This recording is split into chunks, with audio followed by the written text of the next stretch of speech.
Hi மக்களே, விஜய் கட்சி ஆரம்பிச்சிட்டாரு. ஜனநாயகம் ரிலீஸ் பண்ண முடியல. ஆளுங்கட்சியும் மாநில கட்சியும் மத்திய அரசும் தடை. ஏன்னா யாருக்கிட்ட மத்திய அரசுக்கிட்ட ஒரு கூட்டணி வைக்கலன்னு. இப்படி பல சர்க்கிள்.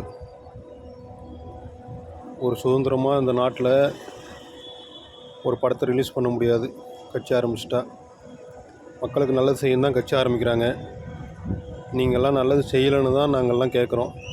வாக்குறுதி கொடுத்தீங்க, மாதம் மாதம் மின் அளவீடு, ஒரு இப்படி பொய் சொல்லி மக்களை ஏமாற்றி நீட்டை ரத்து செய்வோம். சாதாரண மக்கள், நடுத்தர மக்களெல்லாம் வாழ்கிறதே இன்றைக்கி பெரிய விஷயமா இருக்குது இந்தியாவில். சீனாக்காரெல்லாம் எங்கேயோ வேறு மாதிரி ஒரு நாட்டை கொண்டு போயிட்டுருக்கான். நாடெல்லாம் வளர்ச்சி பயங்கரமாக போயிட்டுருக்கு. ஆனால் இங்கே அரசியலை தவிர அரசியல்வாதிங்க வேறு எதுவும் பண்ணுறது கிடையாது.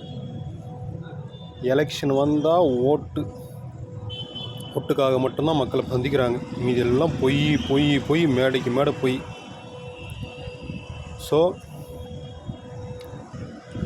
இப்போ விஜயை பார்த்தா பயம், எல்லாருக்கும் பயம் வந்துடுச்சு. என்ன தான் சொல்கிறதுன்னு ஒன்றும் புரியல. தடங்கள் மேலே தடங்கள். ஜெயிப்போம், கண்டிப்பாக ஜெயிப்போம். இந்த மாதிரி கேடுகட்டு வேலையை விட்டுட்டு மக்களுக்கு நல்லது பண்ணுங்கள், அவங்களே உங்களுக்கு ஓட்டு போட்டுருவாங்க. பொய்யான வாக்குறுதி, மக்களை ஏமாற்றி கட்சி ஆட்சிக்கு வந்துடுறது, அப்புறம் முட்டாள் மக்களை 4.5 வருஷமாக முட்டாளாகவே ஆக்கிட வேண்டியது. எலெக்ஷனுக்கு 5 மாதத்துக்கு முன்னாடி தான் எழுந்து டிங்குன்னு ஓடுறது.